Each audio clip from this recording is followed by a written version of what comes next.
support. Months later on, she had a big hit song in the charts called Dreams, and her name was Gabrielle. I think the eye patch gave it away, really. If you're looking for a bit of surprise in it being Gabrielle, Mark, it was never going to work. I used to work, says Adam, in Reading, with a guy called Tarquin Montgomery Forbes.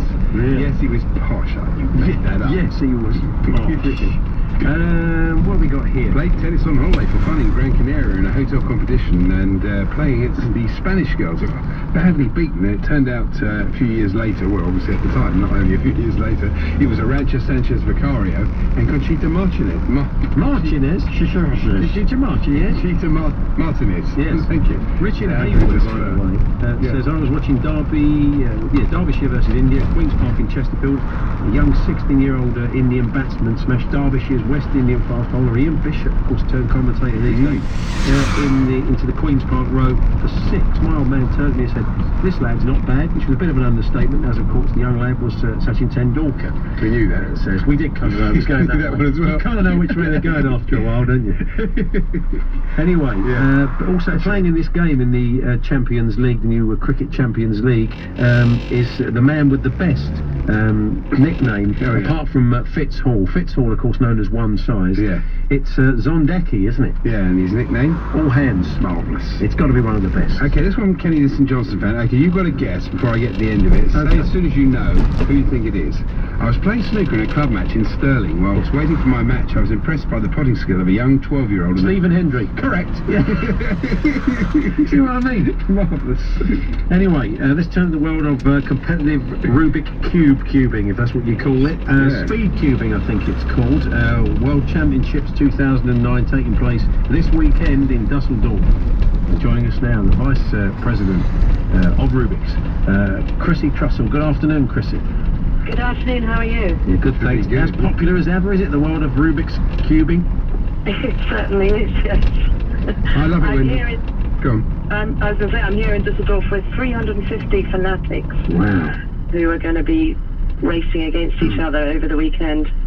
It's a sort of popular thing to do quickly, isn't it? I mean, it's always a popular thing to do anyway, but if you go onto YouTube, you'll see loads of people doing this sort of as quickly as possible. Is this how the sport evolved?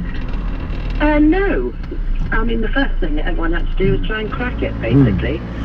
It's the old sort of speed time was about 2 minutes. That's in 1982. But they're down to about 10 seconds now. 10 seconds, that's incredible. Blindfold, one-handed, behind your back. Are they generally quite nerdy, the blokes who do it in 10 seconds, Chrissy? Well, no. Oh, okay. No, they're lovely young men. And women. When they solve it, do they solve it the same way every time, or is it different every time? No, it's different every time, because every time you mix it up, it's going to be a different solve. So basically they look at it for a few seconds, work out the algorithms in their head, and off they go. It's incredible. What's your record time, Chrissy? Me? Just over 3 minutes. But it took me about 25 years to get that far. That's impressive. I was reading recently that a man, you can correct me if I'm wrong, but I think Ernst Rubik, who invented this, has come up with something else, hasn't he? He's finally come up with another thing that people are saying is fun too. Is it the Rubik ball? What is it? Is it a snake? It's the Rubik's 360. Rubik 360. Yep, which is a sphere within a sphere within a sphere. Is it any good? It's very good. And in fact, we're having our first competition tomorrow. Oh, okay. All right. How far what have you cracked that in then? I can't do it. Oh, you can't. It's marvelous. How did you become involved as the VP of Rubik's? How did that come about? Well, there's a story. Many years ago, late 70s, my then boss was walking down the corridors of the Nuremberg Toy Fair. Yeah.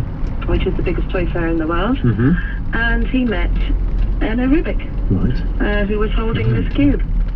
And he basically did the deal, which got the cube out of Hungary and into a worldwide phenomenon. I bet he's a rich man as well, isn't he? Oh, I don't know about that. So what's the British challenge like this year? We got a fighting chance? Pretty hot. He's a Scotsman, Brendan Vallance, and his best time in a competition is 9.08 Wow. seconds. That is pretty good. That is tremendous. So all eyes on Brendan. Okay, well, best of luck. And with you that. think he might win it? I think he's got a good chance, although there's a hot challenge from Poland and Japan. Okay. So we'll see. We'll be watching. Chrissy, thanks very much. Yeah. You're welcome. Chrissy Trussell, their vice I went president. once. Did I you loved it. go? I loved it when the crowd sang, "What a load of Rubik's." I'm guessing that the that those blokes that can do it in 9 seconds aren't that much fun to have a pint with. No, probably not. I was rubbish at it. I was about 4 days. And I'd rub it across the I room. couldn't actually even do it, to be honest. It's just not my sort of thing.